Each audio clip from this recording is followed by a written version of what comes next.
actually experiencing right now, and it's part of the conversation that we'll be having today later on the fact that now we abuse the rights we have. Do I call it rights or the freedom rather? The freedom we have with our phones, whereby now we get to see some content because we want to trend. It's fast-paced now. You know, you want to have the in thing. You want to be the person that people are talking about. So now it gets to a point where we don't know where to draw the line. Yeah. That's quite, and we've picked that up from even a creator perspective. You'll see creators want to jump on trends. Not that it's a bad thing, it's a great thing for engagement, but it's also viewed very negatively by audiences. We call it engagement farming. And for creators, one thing we try to push and sustain is authenticity and, of course, consistency. So if you make content about food, for example, and something else is trending on topic, and you feel like you need to veer off that topic just so your video views can go up, then your audience picks up on that. And they're like, why are you doing this? So we try to push creators to stay authentic to themselves, authentic to their brand. That's the most important thing, because at the end of the day, it's about your audience and who you're talking to. As long as they're happy, they're engaged, and they relate to your brand, I think you're fine. So I think the line to creators should be that. Just stay authentic to what you've been good at, what you're known for. And still on the same, Juliet, you know, even when you were talking about, when you were introducing this conversation, and you mentioned, you know, now with podcasts, people are not very limited as compared to us on TV or people on national radio stations and all of that. There are things you cannot say. So where do we also draw the line when it comes to that side? Because now, you literally can say anything. I don't think they are regulated. I think it's to each his own. I mean, if you're listening to my podcast, if you're like my audience already, you already know who I am, you already know my personality, you already know how either prude or crazy or whatever that I am. So it wouldn't be judged as harshly. But now if you're a new audience, you might say, Juliet is a bit too much, or she's, you know. So it just depends. You know, sometimes when you listen to other podcasts, you just pick and choose, especially if you're a listener. The podcasts that I personally don't listen to because I feel like they're too much. And then the podcasts I listen to because I actually agree with the conversation, and they help in seeing a different perspective. You know, maybe it's a story about a particular thing. I never really thought about it like that, but I like how they think, right? So as a creator, if I'm having my own podcast, I'd say to each my own. I'm creating it for me, right? And I'm creating it to show the world about who I am. And it's, you know, I think like podcasts give you the space to, this is who I am. You like it or you don't, honestly. So it's just like when you are following a particular creator, you follow them because you like them. I mean, unless you're a hater, then you're following just to pick on things that I am doing. But other than that, it's you like who I am. So if you're listening to my podcast, you like the personality that I have and what I'm giving, and then that's what you follow. So I'm not really saying there should be a line. I mean, the creator themselves needs to create the line for themselves. You know, if I have a podcast, there are stories I won't give because I feel like that's too personal, or the world doesn't need to know that. But then there are people who, the same way other people don't have boundaries, maybe there are people who don't know where to draw the line. So yeah, you just have to pick and choose your creator that you're gonna follow. So it's actually it's up to the consumer of the content to decide what works for you. So you're the one to sieve. Yes, most definitely, because you can't absorb everyone and everything, you know. It's like you stand for something or you don't stand for anything. So you just get to choose who you're going to listen to, because I'm pretty sure like the creators you follow, and there's a reason that you follow them. And there are people that you see on your timeline and you don't even, you know, maybe you just don't like them, or like whatever content they create, you know, it doesn't resonate with you. It's just the same, you know, when you get to listen to my podcast or see my podcast reels and what I'm talking about. If it interests you, then you follow. If you don't, then I mean, there's an audience for everyone. You know, there are people who you like this thing and that's your audience, and there are people who like this other thing and that's my audience. So you just get to pick and choose, honestly. Okay. So Levis, for someone who's looking to get into this space, that is the content creation space, and start their journey on there, maybe what should they be looking at in terms of the gadget they should be having, just for starts?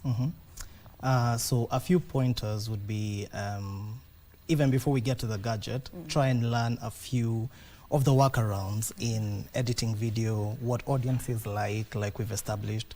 But when it gets to selecting a device, a camera is number one, because I know podcasts exist, but even podcasts have transcended to a video direction currently.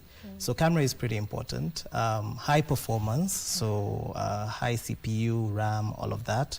High battery, and of course a lot of AI suits that come in a lot of mobile phones these days that will help you edit your video on the go. All right, okay. So for someone who's looking to get into that space, you've had it from Levis, the kind of phone you should be looking out for in order for you to start that. Now with Podfest, it's already begun. So if you can just tell us a bit about what you're looking at, what you are doing with that festival. Okay, so Podfest is Kenya's podcast festival. We are a space and a platform to celebrate Kenyan podcasts, right? And also that is upcoming and mainstream.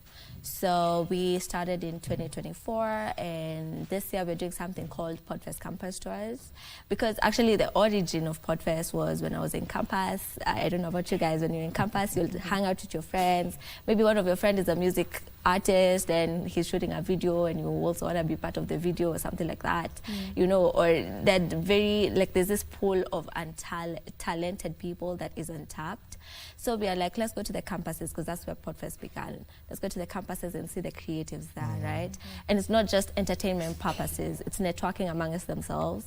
So this person is from BCom, this other person is from mechanical engineering or whatever. Oh, you have a podcast? Yes, I have a podcast. Come to my show, you come to my show, right? So networking amongst themselves, creative empowerment amongst themselves, and also bridging the gap between brands and also young people, right? And also assisting them in knowledge in terms of industry leaders. We usually have master classes, and partnering with people who are empowering the creatives in the space, right? Because we are now moving into a creative economy. You know, influencing and content creation was not a career a couple years ago, right? So people who want to get into the space, they need a space to learn. You know, you get to learn how to protect your stuff, how to make sure that your trademarking, like all this different knowledge that you wouldn't necessarily learn in a BCom class as a creator, and getting that space, and also creative empowerment, and also a platform for uplifting creators, and just really telling them that keep at it. You know, most people, you know, for example, like the BNs and the whatnot, they have so many years of work behind them. You know, you're just seeing somebody who has blown up, but they didn't blow up today. They've put so many years of work behind it. So it's just like, keep at it, keep going, keep going, keep going. Someday it will come for sure. Yeah, so that's what Podfest is about, uplifting creators all around. We mostly focus on podcasts, but we also have like music artists and some comedians. Yeah. And I like that. And maybe to you, Levis, you know, with that, you know, with what they're doing, maybe why is it so important for us to maybe begin there rather than just work with the podcasters who are already there? You know, of course, some of them are also in university and all, but what's the relevance of beginning from there, capturing the campus the young students? Audience. Yeah. So for us, it's quite important. If we go back to even our R&D at Suwon, a lot of our phones are geared to the creator. So, and that's why I had started with positioning everyone as a creator, but these are phones that are geared to camera, AI, performance, everything that a creator needs in their pocket. And I'm glad you mentioned this, because I was thinking about like many years ago when content creators started coming up. Around 2010, that was the era. And you'd think about recording a video, sitting down, shooting a video. You have to script it, you have to shoot it. Let's say Saturday, you're a student. So in class from Monday to Thursday or Monday to Friday, so you're pretty packed. You do your video Saturday, but then you're limited on the editing time, because editing takes a while. You have to use suits like Adobe Premiere Pro, all of this. So what we did is simplify that process. And the reason we're talking to the students is we understand there's a creative outlet that they need to share with the world.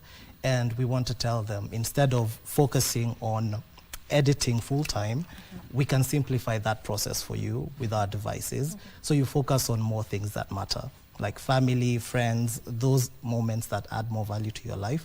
Not that this doesn't, but it just it just simplifies your life and your career. You focus on your studies more, and you use our device as your companion to help elevate you.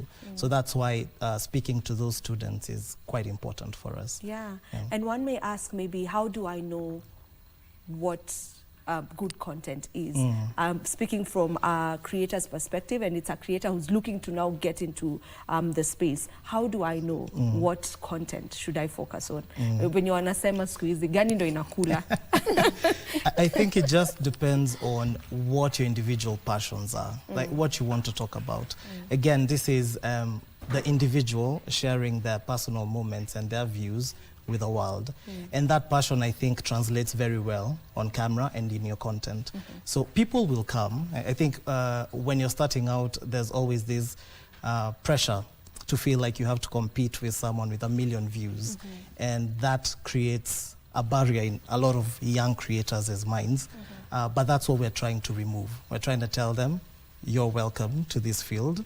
All you have to do is talk about your passions, what you love, what you want to share with people, and you will find an audience. And you know, it's the most important thing is focusing on you and what you believe in, and your audience will come. And that way you grow your community. So just be you. And just to add on that, I think there's this debate of, do I post what I want to post and the audience will come, or do I post what the audience wants to listen to, right? Or wants to see. And there's that debate. And then I think some creators, they feel the need to be perfectionists, right? There's somebody who has 20 videos in their drafts, still trying to debate which the lighting, which one, the sound, the what. I mean, and then there's also like, maybe I love cooking, and then I also love music, I also love dancing, I also love fashion, but I don't know which one will do well, right? And you have, because most people would like to say they're multifaceted, right? And I have all these different passions, but I don't know what I want to create content around. I feel like, or maybe what I can tell people is, all those facets that you're interested in, post about it. And don't be so fixated on whether this looks good or whether that looks good, right?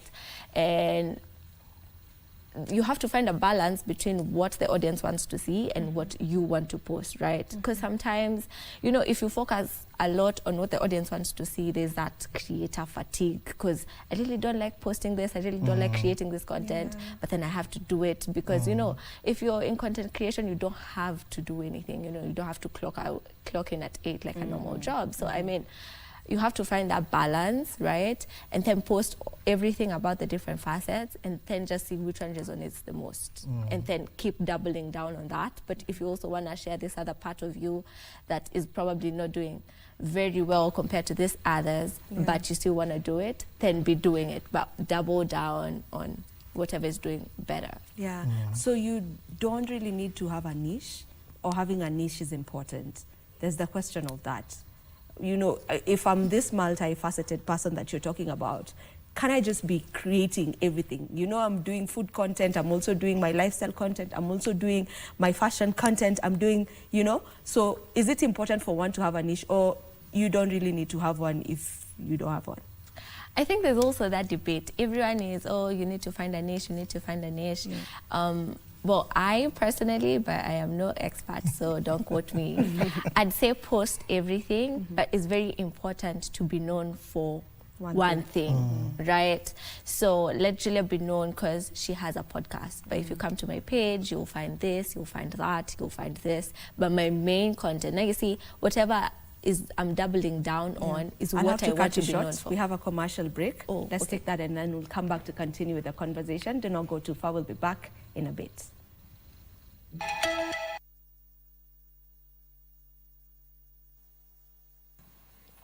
And we're back. Thank you for staying with us. Before we took that break, we were talking about whether a creator should have their own niche or just allow themselves to be, you know, by creating everything else. You were speaking on that. Yeah, well, as I was saying, I feel like you should do a lot of things, and this is just my personal opinion, but you should be known for one major thing, right? Whether that is yapping, you know, these days there's a yapping. Just be the yapper. Yeah, you're the yapper, but I also do some lifestyle, right?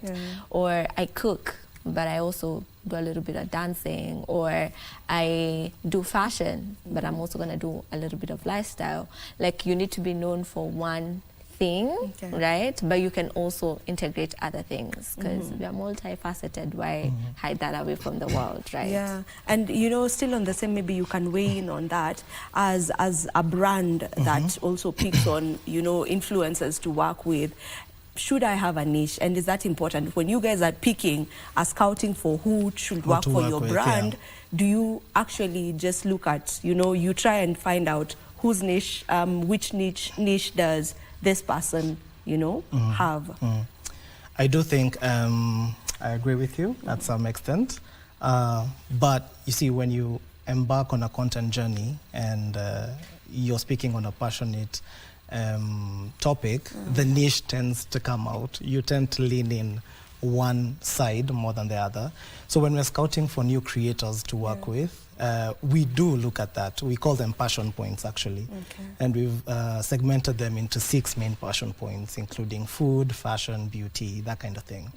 So you can do multiple things as a multifaceted person, but then your audience and community is there for one special thing at the end of the day. Then that builds the niche. So it's welcome to do multiple things. I do agree. So I'm stuck on the passion points, and I want to speak on behalf of maybe a creator who's aiming or working towards working with your brand. You mentioned the 6 passion points. So which are they for someone who's looking to align themselves? We look at fashion, beauty, food, travel, photography, and music.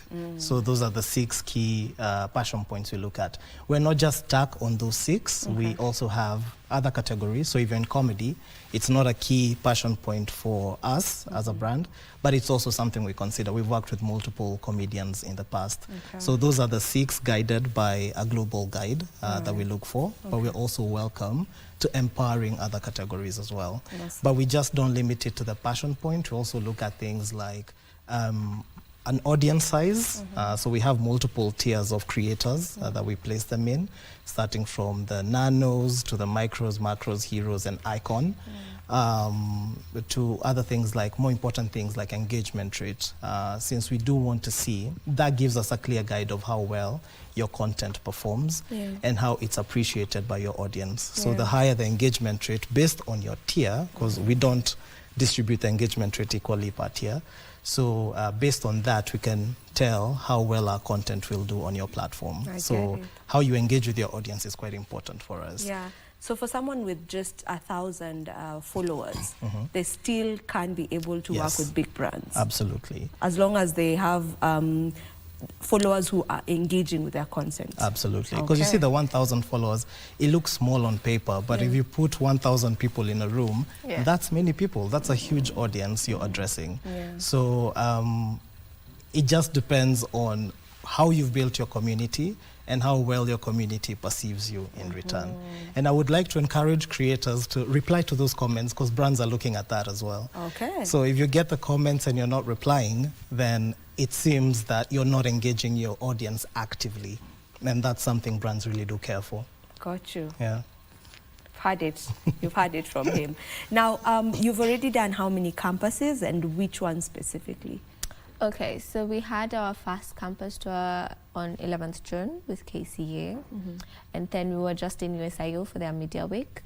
We had our panel discussion talking about creativity and the future of creatives as an African creative. We have upcoming dates. We have Kenyatta University, KU. We also have JQuat lined up, and also USIU. We're also going to be having a workshop with them again during the September, October, November semester. So very exciting. And this is just the beginning. We want to tour all different units across Kenya between this year and next year. And we're out there looking for creatives in these spaces and see the talent that is there, for sure. So what activities happen when you go for these tours? Okay, so the main thing is live podcast recordings. Okay. So we usually have like registration forms for the students that is sent out across the student body. They get to sign up, and then we get to vet them, and then we get to choose the people who are gonna be selected for doing live podcast recordings. And then there's also performing artists and comedians, right? And then we also have master classes and panel discussions or speaking opportunities for brands, the ones that will join us on board for the tour. And then we also have the last part, you know, small different activations that are exciting just for creative empowerment. Right. Yeah. Okay. Yeah. We should be finalizing, so I'll take your final remarks. I'll begin with you. Okay, just a word to the new upcoming creators. If you have jitters about starting, just start. Yeah, you never know what the world holds. Yeah, just build that community and build that audience. All right, Juliet. My last words would be, there's only one you in this world, and if you want to share it, because it's a short life. It's a long life, but a short one. So you should at least share what you want to share with the world about yourself and who you are, because there's no one like you. And your perspective is different. So shine your light to the world, as the Bible says, I guess. I love that. Perfect way to end this conversation. Thank you so much for joining us and for shedding light on this topic. It was a pleasure hosting you on the show. Now, this is where we end this conversation. But remember, Entertainment Thursday gets to continue. My DJ will be ensuring that you are having fun, so put your dancing shoes on. We have one more conversations, and then we'll get straight into music. Alafu, remember, you can also be able to send in your requests, and my DJ will be working with your schedule. Do I say your schedule? Yeah.